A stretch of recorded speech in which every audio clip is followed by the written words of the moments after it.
What's up guys, Nightingale here, and welcome back to another update, actually developer note video. Today we're going to be covering the 6.9 balance adjustment preview. We're here live on Twitch, so Twitch say hello to YouTube, YouTube say hello to Twitch in the comments below. We've got a fairly large balance update here. This looks like this is basically copy-paste from the balance survey, which does depress me quite a bit that they can't think for themselves. Alright, anyway, so let's jump into this. Hello heirs, this is Epic7. Hi Epic7. Not even Dominial or Cartusia or anything like that. Darn. Wow. We would like to sincerely thank all of our heirs for the consistent support and love for Epic7. With this balance adjustment, we plan to implement changes to 9, including 2 specialty change heroes and 3 artifacts. These changes are scheduled to take effect on the following update of 6.9, 2 weeks from the video. Number 1, with the balance adjustments, certain heroes and artifacts have been absent in the current meta and will be adjusted. The details of the balance adjustment for the selected heroes and artifacts can be seen below. Let's see here. Hey, Zapando, thank you for following. Thank you for joining request. Welcome to the stream. I forgot to turn off my notifications. Now the notifications are off. All right, so let's take a quick look, and I already see something we're gonna need to address. So I happen to have already taken a quick peek, and we're gonna go back over here. So let's take a quick history lesson before we jump in. We're going back to February 17th, 2022, to the developer notice of back then. This is after a lot of drama going on in the game, and I just want to quickly point out something that they are not holding true to because, hey, guess what? Here it goes. Our intentions moving forward are partially reflected in this February balance adjustment. In the future, see, it says in the future, which means now, all right? So you guys are knowing that I'm not BSing here. We will not improve 5-star Moonlight heroes that are not used as much unless we can confirm that they will improve the current game state. We will do our best. We will do our best to prevent certain heroes from becoming excessively powerful even if it is necessary to create new changes in the meta. Also, to indirectly curb the power of some Moonlight 5 heroes, we will try to improve the Covenant heroes and specialty chains heroes further. So here we are. Few balance patches later, they're still updating ML5s. And they aren't here to improve or do anything, they're just improving them to improving them. So, jumping back to the balance update that we meant to, or what we're actually here to cover, is Desert Jewel Basar is going to be getting a buff, Haste is getting a buff, Choux is getting a buff, Alencia is getting a buff, Silk is getting a buff, the Montmorancy combo is getting a buff, and Roz combo is getting a buff. We have Time Matter, Snow Crystal, and Eternus is getting a buff. So let's jump into the spicy of spice cabinets, of the super spicy stuff. The Moonlight 5. Desert Jewel Basar. A lot of people say he was bad. He wasn't bad. He was highly gear dependent to be good. So now let's see if that's still the case.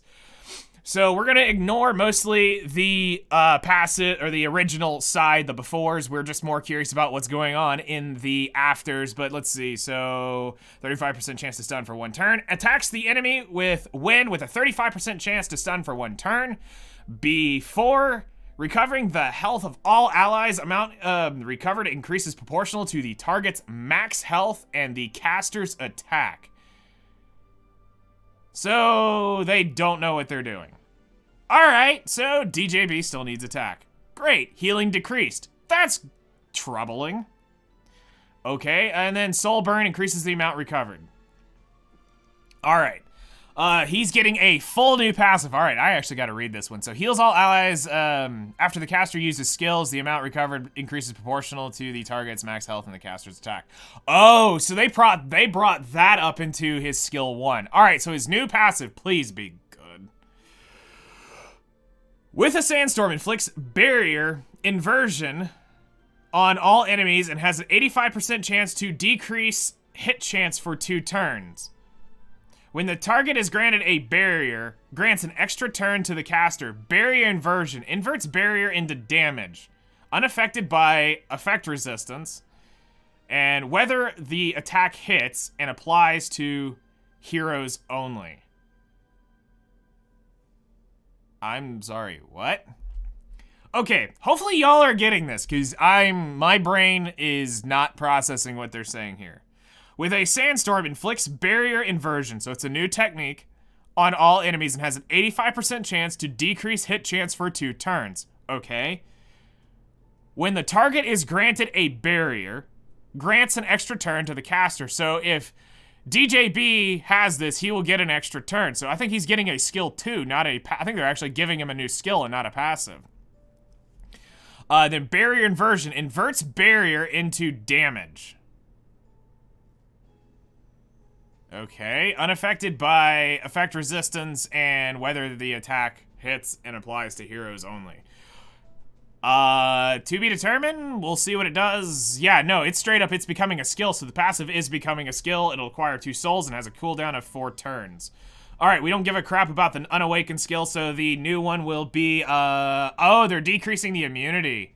That's toxic. That's toxic, because he was one of the 3-turn immunity units, so they're now making it 2-turn. All right, and then they're decreasing its cooldown. Okay, I'll give it that to make it cycle a little bit faster. So their thoughts are here. Desert Jewel Basar was originally a hero who had advantage of enduring the enemy's preemptive strike and regrouping allies. However, recently it has been difficult for him to fulfill this role. Therefore, through these adjustments, we planned a way for him to do so. First, the skill effects of Everlasting Oasis will be incorporated into Desert Wind, and he will have a new skill called Desert Storm. With the new skill, Desert Jewel Basar will have a strong ability to contain enemies that have a barrier. In addition, the Basar Roar will be adjusted to have a 1-turn shorter skill cooldown, allowing it to be used more frequently in long matches. Accordingly, we will adjust the number of immunity turns and the souls gained. So basically they don't know how to play Desert Jewel Basar, and they just decided to throw some stuff in there and say, all right, let's see how this works. Let's hope we don't break the game. All right, cool. Sounds good to me. Next up, Haste. Long-awaited buffs to Haste. And it looks like he's only getting a couple small things changed. All right. So they're full reworking his skill. So he used to be a bleed, and if the earth elemental, and it was steals 1 buff if it was an elemental hero. Now he just has a 75% chance to steal 1 buff. Okay, cool. Then attacks all enemies with a scythe, inflicting 3 bleeds. And okay, so now he's attacking all enemies with Envoy's scythe, dispelling 2 buffs before a 100% chance to inflict 2 bleeds for 2 turns. A critical hit has an 85% chance to decrease defense for 2 turns. When there are 3 or fewer enemies, damage dealt increases with fewer enemies. This attack cannot trigger a counter attack. All right, so we're seeing Smilegate's incompetency to not know how to buff units, because here we go again. It's the same cop-out every single time. Dispelling buffs, dispelling buffs, dispelling buffs, dispelling buffs. You might as well stop making units that have buffs. If you're gonna decrease buff durations by 1, if you're gonna have every unit having straight dispelling buffs, what's the point of even having buffs in the game anymore? Like, why are y'all so incompetent with this? You can't figure out how to balance your game, so you're just like, all right, we're gonna have them steal buffs, and thankfully, it's not penetrate defense, but it's just straight, we're gonna give you the defense break. But at least it's not penetrate defense, so you have a chance to resist that. And then they cannot trigger counterattack. This can be kind of toxic for certain things, but it's not really that big of a deal. Haste was strong against Earth elemental enemies, but he was never used. Was unable to contribute well in other situations. The adjustments he made made so that he can be used more often in a variety of content, aka they're trying to make him a PvP unit, but he's still a PvE unit. Envoy Scythe will no longer inflict bleed effects. Also, it will steal 1 buff regardless of the enemy's element. Vampiric Seal will now remove up to 2 buffs before inflicting bleeding effects, and a critical hit will decrease defense while cannot trigger a counterattack. With this adjustment, he will be used more in a variety of content. He will inflict 2 bleeding effects instead of 3 and no longer detonate any bleed effects according to the enemy's element. But this is just basically them. They're just doing this for you because of that stupid survey. They don't even care what this unit ends up doing. So they just threw on the copy-paste buff stuff and they're leaving it be. Like, there's no originality in this. There's no thought process behind it. They're just like, here's some stuff. We buffed him. It's literally the Jugs case all over again.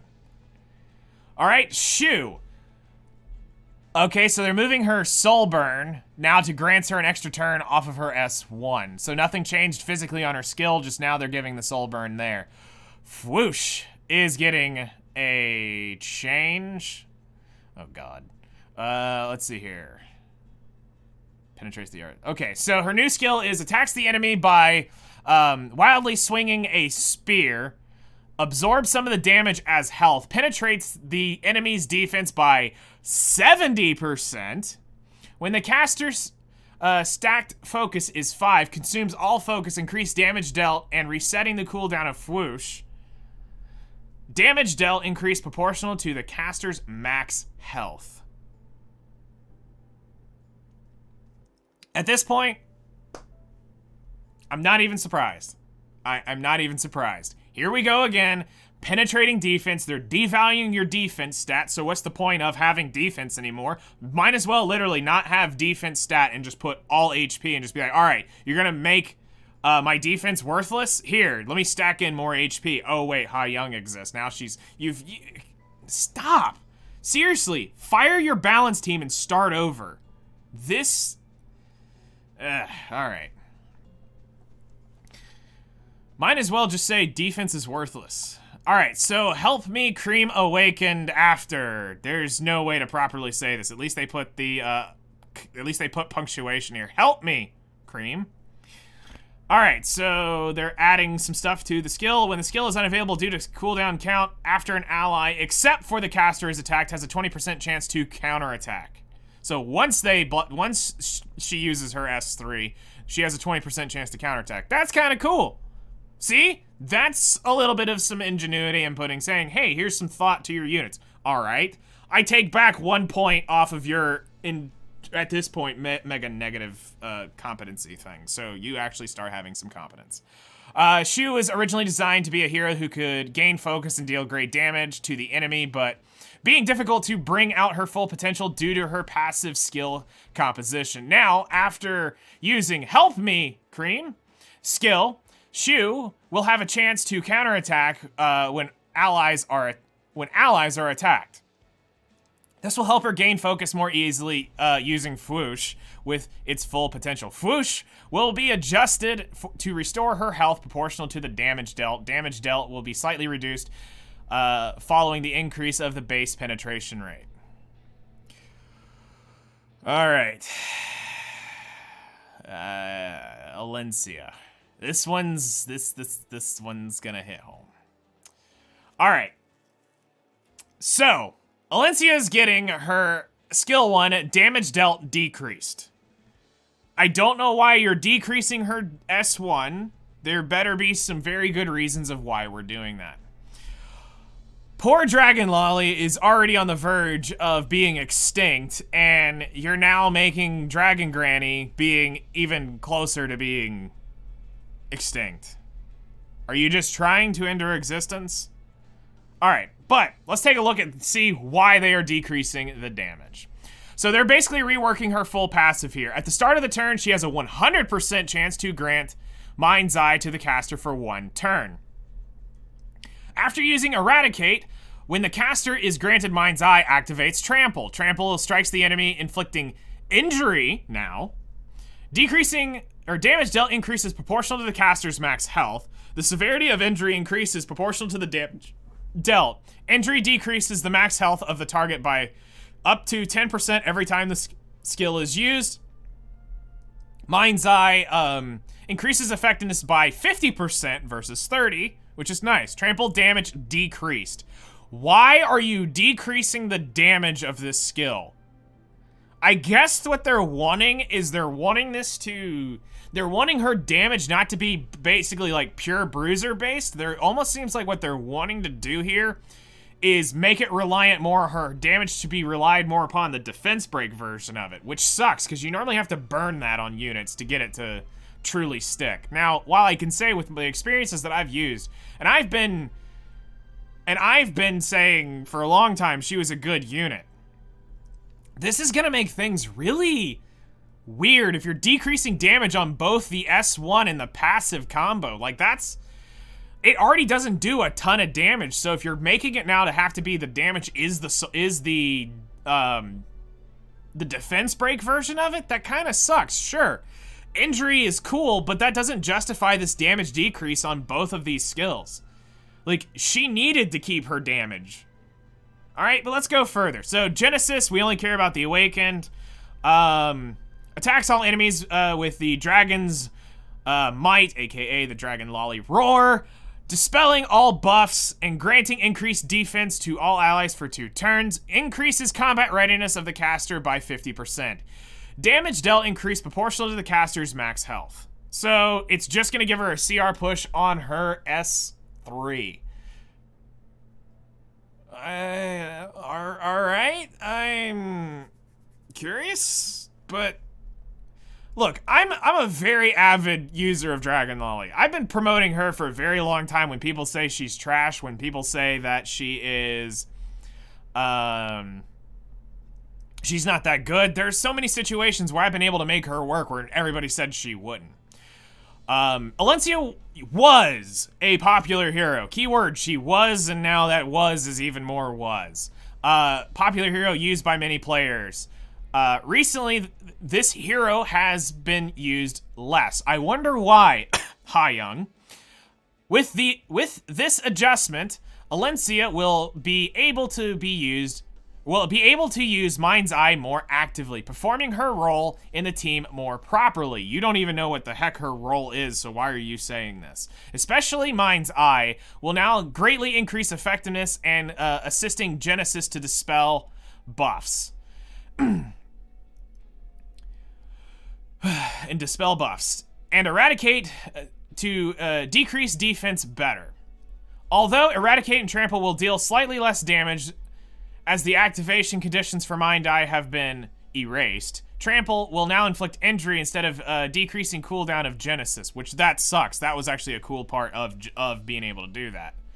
Adding strength to the team in long battles. Again, you have to think of how much crap has injury nowadays. You have to be careful not to take her into an injury comp. She's an HP-based unit. So you start injuring this unit, you're getting a very bad... we'll see. I'm gonna have to test the crap out of her. You guys know I love and adore her. I mean, let's be real. She's literally sitting right here on my dual blue stacks. She's always peeking over and lurking at us. So just keep that in mind. Like, when I mean it, I do love and adore Alencia. She's a fantastic character. So because they're changing her exclusive equipment, option 1 will be adjusted. Darn, this was the one I actually rolled for. So the one, obviously, since it's now going to have a 100% up chance, they're changing it to recovers the caster's health when using Eradicate. Okay. Amount recovered increased proportional to the caster's max health. That's kind of cool. So we'll see. As the change to her exclusive equipment, players will be able to change the option for this equipment for, looks like 2 weeks that's cut off on their end. After the adjustment have been applied, exclusive equipment adjustment to their options will be, yeah, this is that me? No, that's them. That is them.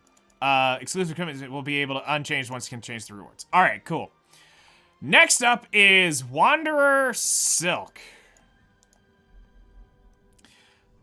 I called this, what, 3 weeks ago on chat? I said Wanderer Silk's gonna be in the buff patch. Maybe 2 weeks ago.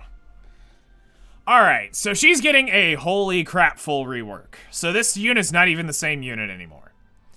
Y'all probably should offer a recall for this one. For those that do have Wanderer Silks, I can already see this is a lot of text change. Shoots an arrow at the enemy. Let's see. Okay, so she's losing the bleeds. All right, so she's now gonna have shoots an arrow at the enemy with a 50% chance to target for 2 turns. Okay. You have my attention, and why are we doing this? So she's losing all this, decreasing combat readiness, has a 50% chance to gain the extra attack, additional 50% target. Okay, so fire arrows at the enemy, dispelling 1 buff, so that's now her exclusive equipment is now put into this. When the caster has a buff, triggers a dual attack from the ally with the highest attack.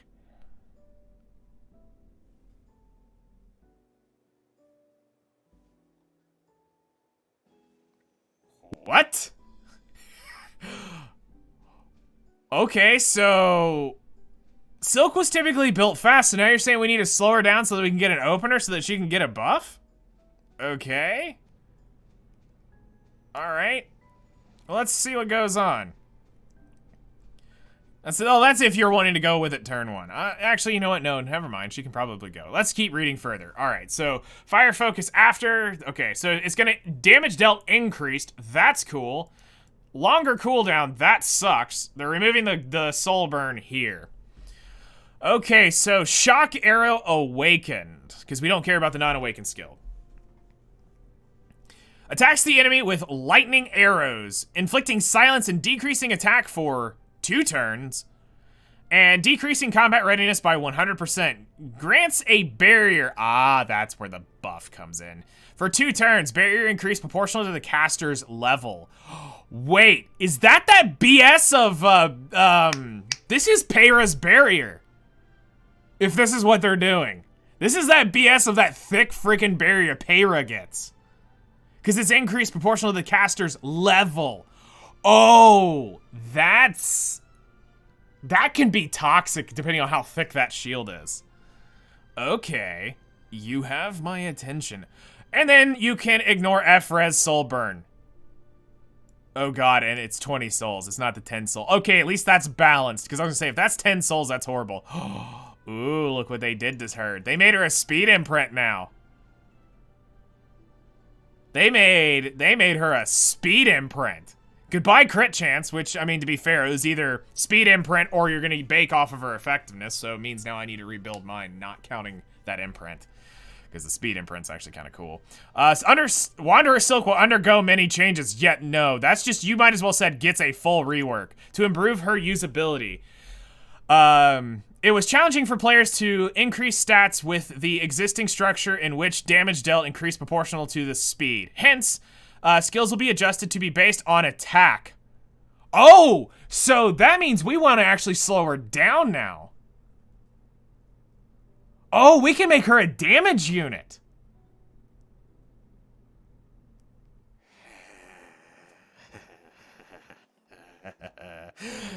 Okay. You have my attention. And dealing more damage off the caster's attack. Okay. Basic shoot targets. Is it basic shoot or basic shot? No, that's basic shoot. Okay. Basic shoot should be basic shot. Sounds more better. Targets the enemy instead of inflicting bleeds. Automatic fire. We change to focus fire. Focus fire dispels 1 buff from the enemy. And in addition, the target, when the caster has a buff, triggers the dual attack from the ally with the highest attack. That's actually kind of cool. Shock arrow now grants a barrier to the caster for 2 turns. When awakened, it now decreases the attack of the enemy instead of making them unhealable.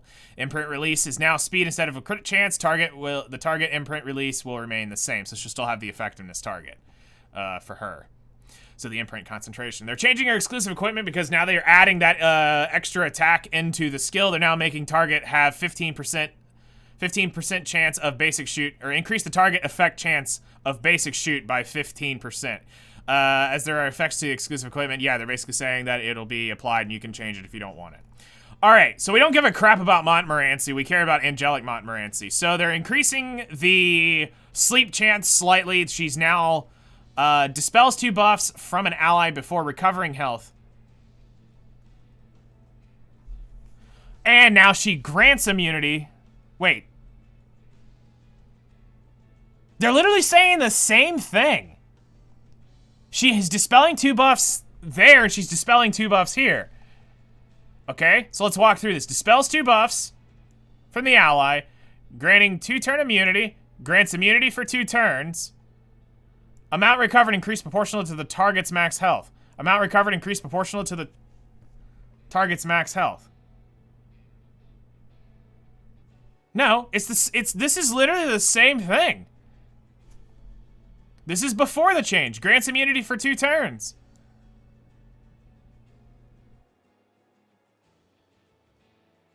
Oh, wait, hold on. Dispel, oh, they're flipping it. Because it was immunity, then dispel. Now it's dispel, then immunity. Oh, I see how they've worded it now. My brain took a minute to process this. It's dispel, immunity, immunity, dispel. Okay, that's cool. And then Earnest Prayer Awakened is... yeah, it's that. And then her rune is now being changed for when attacked, the enemy is not an elite or boss monster. Damage suffered from the caster decreased by 15%. When 1 or more damage affects only the strongest is applied. Angelic Montmorancy will now be able to assist her allies more efficiently and stay up longer in battle, even though she was already kind of toxic, depending on how you built her. Earnest Prayer will now dispel buffs from an ally before recovering their health and granting immunity. Okay, that's cool. Nice. Making it more stable than before. Damage reduction effect will be added to the hero to have a better chance to stay longer in PvP modes. Cool. All right, nobody cares about normal Raz. Adventurer Raz is getting increased healing on Purifying Flame. Okay, and they're changing his runes around a little bit. So now, granting immunity, and the caster, and the ally with the highest attack, except for the caster, for 2 turns when using Command Strike. So now he'll be able to grant immunity to that caster. Kind of cool. That'll be interesting to see how that gets played out. And the Solitude rune, after an ally in the back row suffers a single target attack, damage suffered by is 30% more of the max health. Grants a barrier to the target, or grants a barrier to the target for 2 turns. Barrier strength equivalent to 40% of the caster's health can only be activated once per battle. I don't know how that's going to play out, but sure, it sounds cool on paper. Adventure Raz will be adjusted to be able to provide survival assistance to allies in the back row. Not that he really needed it. And the back row now suffers a single target attack and suffers a single target attack and damages greater than 30% of their max health. Adventurer Raz will grant a barrier with great strength once per battle, improving survivability. That's kind of cool. All right, next up.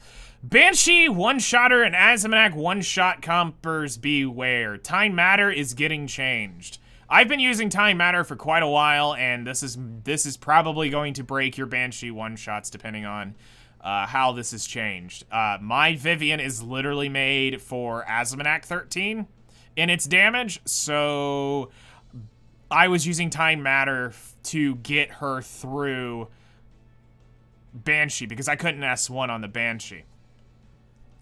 This is scary because this is they're messing with the damage.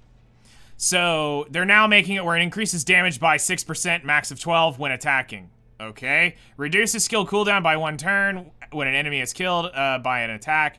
Increased the damage of the next attack by an additional 12 to 24%. So that extra damage on top is what's scaring me because I'm already literally right on the edge. And I mean, we're talking a few hundred HP away from splitting it. So I'll have to go back and either retune Vivian exclusively for Banshee, or I will have to make some serious adjustments or try to pull a Time Matter that isn't leveled up and slowly work it up. So be cautious with that. If you are using Time Matter, you may or may not have to do some tweaking with this. This is cool, but sucks that it's this artifact. Time Matter was only effective when the caster defeated enemy, hence the utilization was low. That's not why. It's because it's not a great artifact to begin with. Because there's very few people that can actually get the value out of it. With adjustment, it'll take the caster to take advantage of a passive increased damage as expected to deal more damage at all times. Yeah, I mean, I kind of get it, but yeah, all right. So they're changing Snow Crystal, so Choux artifact. Increases critical resistance by 20% after suffering a non-critical attack. Non-critical attack increases combat readiness by 8%. Still a garbage artifact, by changing it even to that. They could have just actually, more people would probably agree to have left it alone than them messing with it. So this is actually a garbage change. Most people are gonna hate that anyway, because they'd rather have the ER over the crit hit resistance. And then Eternus increases combat readiness of the caster by 7% up to a max of 14. When an ally has a debuff at the end of the enemy's turn, can only be activated once per turn. It is still fodderable, so don't think that this is going to change out anything. Activation conditions for Eternus will be adjusted so that the effect takes place more often, increasing the caster's combat readiness greater factor when battling against enemies capable of inflicting debuffs. The proposed balance adjustments and improvements are scheduled for the update on June 9th. Which is happy ML5 day for a lot of people. Each of the blah, blah, blah, blah, blah. Yep. All right, cool. So let's go ahead and turn off follower only mode. We're going to set a timer for, let's set a timer for 5 minutes. If I can get my phone to do this, and you guys will be able to ask questions in the order they are received at Nightingale1176, and we will cover the balance adjustments. I'll do this for up to 15 minutes. So at Nightingale1176, and we will talk about the patch. Wow, this is like a yin-yang bit of information. 2 questions. All right, 1, does this kill Alencia? Do you think the EE change will stack with lifesteal? Yes, it'll stack with lifesteal. No, I'm not sure. We'll have to see her damage in order to, but it has got me nervous that this will. Because like I said, she doesn't already hit hard as it begins with, and I've already got a pretty stout Alencia to start with. So she doesn't do a ton of damage, and if we're trying to get it to bake off of I think what they're trying to do is get the defense break. So if you're going to be able to get the defense break up more often, then sure, it's probably not an issue, because you land a defense break on them, that 1-2 combo absolutely annihilates units. I mean, we're talking decimates units. So it's going to be... This is going to have to be tested to see how this turns out. But it's made me, unfortunately, I think this was not what she needed. The injury is like whatever. The only unit that's gonna really benefit from this is taking it into like A-Ravi and Crow. But I already A-Ravi A-Ravis and well in Guild War, and then in I guess in RTA it allows me to have another injury unit as well. So and then the exclusive equipment, it's cool, but I'm probably gonna change. I'm gonna go look at her exclusive equipments and see if I'm changing off of it. The health recovered's cool, but I typically have a Soul Weaver with me. Do you think it was nerfed due to defense break? I'm assuming because that would be the case. That's probably why they're bringing the damage down, because they're assuming you're gonna be landing that defense break more often. But that's the thing is. You don't want to base a unit's value on specifically being a debuff. Like, the value of her was that she could beat people down just on her own. I mean, chances are, the average squishy unit, she's gonna annihilate anyway. Like, there's, like, any ice unit she's already gonna grab hands on. But after that, we'll have to test. I don't know. I've been using Alencia for over a year now. And I love her. I use her more than anybody else. So, do keep that in mind. Like, it's interesting. I'm not saying the injury isn't cool. I'm not saying the effectiveness buff isn't cool. I'm not saying the combat readiness kind of concept, but I don't think she really needed this. Really, all she needed was just upper damage of either the S1 or the S2, in my opinion. The Mind's Eye effectiveness going up. That was cool. Honestly, at 75% chance to activate Mind's Eye was cool. Like, this way it was a kind of a condition. Shield consistently going into the combo too more. Nah, you have to realize 75% chance is a pretty good often time. Because here's what eventually happened. And I think this might be where they will, I think this is what they're trying to do.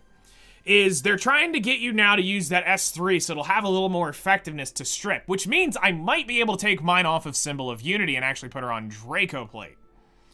So, which now she has the effectiveness buff then when she takes her next turn. You don't have to always time your things around. Sure, Genesis losing the cooldown aspect is gonna suck, because I also enjoyed that, but the 50% combat readiness will also help move her in fights. So it's going to depend on how much the slightly decreased damage is here. If they actually neuter the damage, no, they've killed the unit. All right, guys, remember, at Nightingale1176 will answer questions in the order they are received.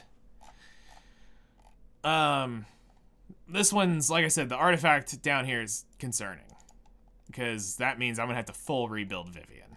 Which sucks, because, I mean, it was literally, I had it tuned perfectly for Azzy and Banshee. So I'll have to see how I can get around it. Maybe I can get something else to work because I have to have Time Matter working for Azamak, but I'm not sure about what I'm gonna do for Banshee. Does this make Amomo a better PvP unit than she was before this? I would never say Montmorancy was a bad PvP unit. The issue was, I think flipping now, getting the Dispel before the immunity is good. This will definitely help out. Alright, that's gonna be, I'll give you guys one more minute. And then we'll hit last call while I answer this.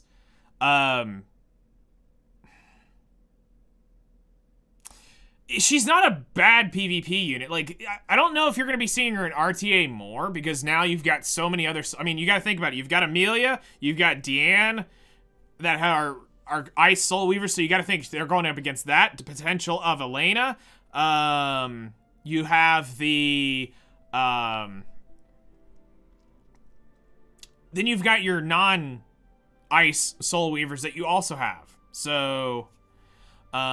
wasn't here. What's your opinion on Silk? I'm gonna have to theory craft because they're changing her damage now based off of actual speed to attack. So I will be curious to see what we can do with Haste. It's a full rework, or not Haste, a full rework with Silk. So I don't know what we're gonna end up doing with Silk.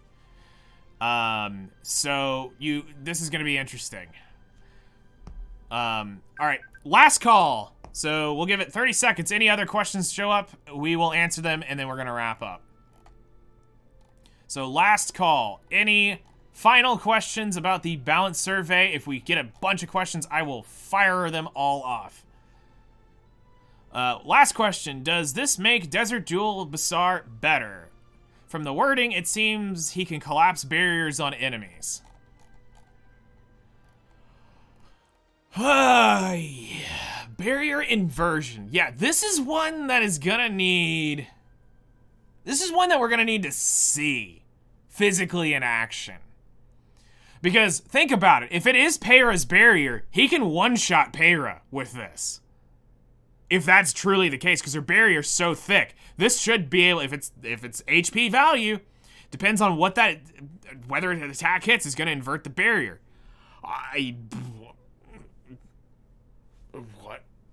What is, like, we gotta see this physically. But, is this gonna fix him? I don't know. I'm still a little weirded out that they made this based off the caster's attack. So, it means you're gonna need to figure out how to get Basar, like, his healing's not gonna be great. And I don't really like the immunity thing, because he was one of the few 3-turn immunity units, so that does also kind of suck, but I guess I kind of get where they're going for. You could probably just run... with Silk and Sachet and a similar gear set. If you give her PvP, watch her Shuri if you want it, right?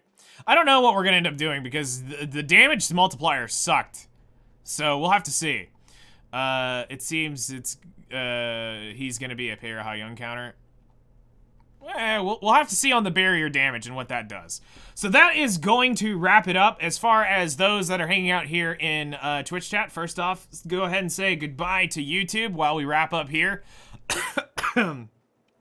But do hang around. We are going to continue answering questions, but for the video, we're going to go ahead and wrap up here. We'll be doing questions, actually, for probably the rest of the stream on whatever you guys come up with balanced stuff.